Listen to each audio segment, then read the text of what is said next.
बिस्मिल्लाहिर्रहमानिर्रहीम। स्टूडेंट, आज का जो हमारा टॉपिक है वो मैं आपसे 3 चैप्टर्स के जो इम्पॉर्टेंट टॉपिक्स हैं वो आपसे डिस्कस करूँगी।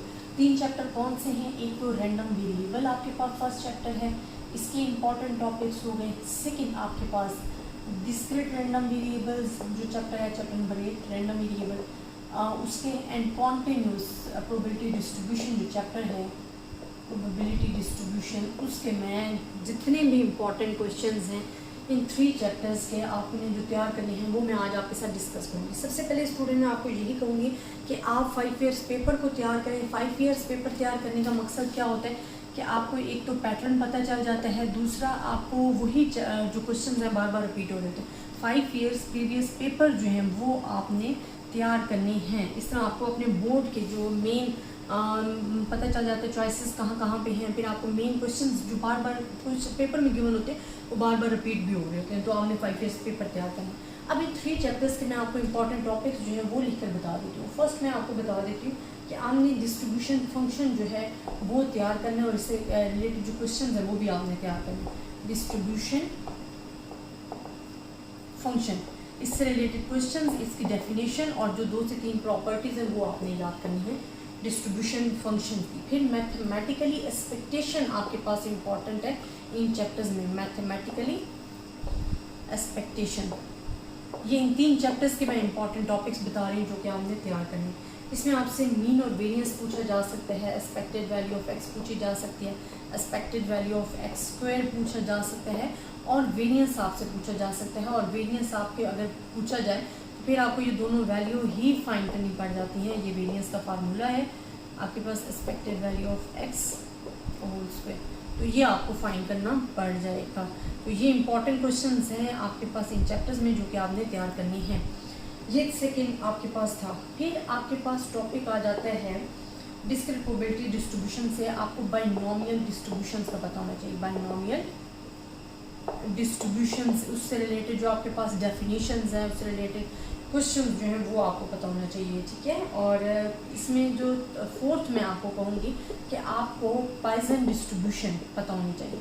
पॉइसन डिस्ट्रीब्यूशन और उससे रिलेटेड क्वेश्चंस भी एग्जाम्स में बहुत ज़्यादा आने के चांसेस होते हैं। अब स्टूडेंट, ये मैं वो टॉपिक आपके साथ डिस्कस कर रही हूँ जो इन 3 चैप्टर्स में मोस्ट इंपॉर्टेंट है, जिसके एग्जाम्स में आने के 80 to 90% चांसेस हैं। तो पहला हमारे पास क्या है? Distribution function. डिस्ट्रीब्यूशन फंक्शन से रिलेटेड जो आपके पास डेफिनेशंस होगी हैं, इसके क्वेश्चन जो होंगे वो आपने लिखने, एग्जांपल्स देखें, एग्जांपल्स के बाद एक्सरसाइज करें। एक्सरसाइज भी मैं इंशाल्लाह आपको साथ साथ करवा रही हूँ तमाम चैप्टर्स की, बिकॉज एग्जांपल्स और थ्योरी तो मैंने ऑलरेडी आपके साथ डिस्कस की हुई है, लेकिन बहुत ज़्यादा स्टूडेंट एक्सरसाइज के क्वेश्चन में भी प्रॉब्लम्स उनको आ रही हैं, तो मैं इस वजह से आपको फुल एक्सरसाइज करवा रही हूँ। वो हर वीडियो में मैंने 6 से 7 एक्सरसाइज के जो क्वेश्चन हैं वो आपको करवाए हुए। मैथमेटिकली एक्सपेक्टेशन आपने तैयार करनी है, जिसमें expected value of x and expected value of x square की वैल्यू फाइंड करनी पड़ जाती है। वेरिएंस आपको क्या दिया जाता है, ये भी मोस्ट इंपॉर्टेंट है। बाइनोमियल डिस्ट्रीब्यूशन का फार्मूला आपको आना चाहिए, इसकी प्रॉपर्टीज़ आनी चाहिए, बाइनोमियल बेसिकली क्या है और इससे रिलेटेड क्वेश्चन आपको पता होना चाहिए। और पॉइसन डिस्ट्रीब्यूशन में भी सेम यही चीज़ें पता होनी चाहिए। और ज़रूरी नहीं है कि आपको पॉइसन डिस्ट्रीब्यूशन या बाइनोमियल डिस्ट्रीब्यूशन का बताया जाता है पेपर में, बल्कि आपको समटाइम खुद जज करना पड़ जाता है। ज़रूरी नहीं कि वो आपको हर क्वेश्चन में कहेंगे जी आपने पॉइसन डिस्ट्रीब्यूशन फाइंड करनी है। तो आप उनको मैंने मेथड बताया हो कि आप किस तरीके से जज कर सकते हो। अगर आप इसकी प्रीवियस प्लेलिस्ट जाके देखते हो तो वहाँ पे आपको तमाम चीज़ें गिवन। फिर आप एक चैप्टर टॉपिक तैयार करो, normal distribution. Normal distribution and properties with proof तैयार करनी है।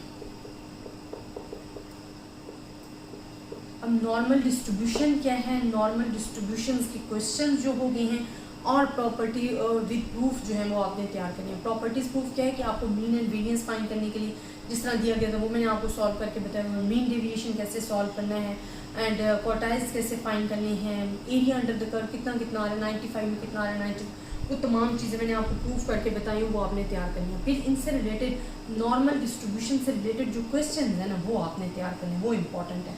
और क्वेश्चंस में आपको किस तरह के क्वेश्चंस कह रही हूँ कि मोस्ट इंपॉर्टेंट है, जिस तरह आपको पी की value for example 0.07 and x and 0.12 आपको दी गई। इस तरह के क्वेश्चन जिसमें आपको जी की वैल्यू फाइंड करके ना x minus mu and sigma find कर पुट करके एक्स जी की वैल्यू और टेबल वैल्यू फाइंड करके आपने देखना होता है कि कहाँ पे एक्सेप्टेंस रीजन पे वैल्यू फाइंड करिए या रिजेक्शन रीजन में अप्लाई करें। तो तो ये जो 3 चैप्टर हैं, रैंडम वेरिएबल हो गया, डिस्क्रीट वेरिएबल हो गया, कॉन्टिन्यूस वेरिएबल्स हो गया, इनसे रिलेटेड ये इंपॉर्टेंट क्वेश्चंस हैं जो कि आपने तैयार करने हैं और आई होप स्टूडेंट आपको समझ में भी आए होंगे और इंशाल्लाह आप इसकी अच्छे तरीके से तैयारी करोगे। अगर आप ये टॉपिक्स तैयार कर लेते हो तो आपको अपने एग्ज़ाम्स में इंशाल्लाह कोई प्रॉब्लम नहीं होगी और इंशाल्लाह आप बहुत ही अच्छे मार्क्स में पास हो जाओगे। 5 ईयर्स पेपर मस्ट साथ तैयार करने हैं। अगर आपको फिर भी किसी किस्म की कन्फ्यूजन है आप मुझसे डिस्कस कर सकते हो, ज़्यादा से ज़्यादा स्टूडेंट्स के साथ शेयर भी कीजिएगा। अगर आपको नोट्स चाहिए तो नोट्स स्टूडेंट मेरे पास अवेलेबल हैं। अगर आपने नोट्स लेने हैं आप मुझे कमेंट्स में मैसेज करो, मैं आपको नंबर सेंड करूँगी जहाँ से मैं आपको सारे जो नोट्स हैं इंशाल्लाह आपको PDF फॉर्म में सेंड कर दूँगी। तो ज़्यादा से ज़्यादा स्टूडेंट्स के साथ शेयर कीजिएगा। अगर आपको इन टॉपिक्स में प्रॉब्लम है तो मैंने ऑलरेडी प्लेलिस्ट में करवाया हुआ है, आप वहाँ जाके देख सकते हो। अगर फिर भी आपको प्रॉब्लम आ रही है तो आप मुझे कमेंट्स में बताओ। मेरी कोशिश होगी कि जिस टॉपिक्स में जिस आपको टॉपिक में ज़्यादा प्रॉब्लम आ रहा है तो वो मैं टॉपिक आपको दोबारा समझा सकूँ। अपनी दुआओं में याद रखिएगा। अल्लाह हाफ़िज़।